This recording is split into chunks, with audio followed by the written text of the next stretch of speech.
In today's video, guys, I'm going to show you how to turn on the work mode on your Samsung Galaxy or Android phone. So do a swipe up and open up settings.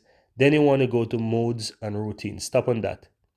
From here, you have a bunch of options. So you want to tap on work there. And as you can see, you can stay focused on work by only allowing essential notifications. You can turn on work mode automatically when you arrive at your workplace or even in your home if you're working from home. So this is a very useful way how you can minimize distraction while turning on work mode. So all you have to do is just simply click on start.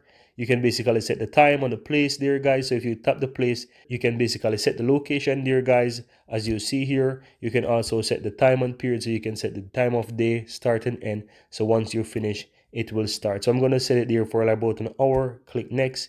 You can also turn on the do not disturb. If you so desire here, you can turn that on and you can set it for calls and messages and also apps. So if you want a certain app to work during the do not disturb or you don't want apps to work, you can basically do that as well. Once you finish, just simple tap on next. You can manage your sounds and volume here. You can also put your phone in power mode because if you're working, then you don't really need to use your phone. So your phone can be in power saving mode and save your battery until afterwards. You can set apps.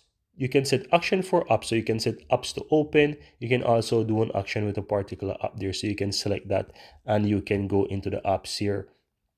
You can select that and you can go to the apps here. You can select whatever applications you want. So as you can see, you have a bunch of all applications categorized on your phone here, and you can basically go through it and set those apps.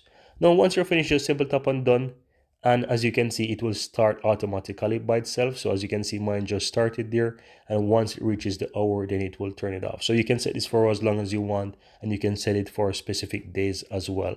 And that's all there is to it. Very easy and very simple. Let me know if you find this useful, guys, and let me know your thoughts about this application and if you're using it. And as well, if you're seeing the channel for the first time, don't forget to hit that subscribe button so that you'll never miss out. Thank you very much, guys, and see you next time.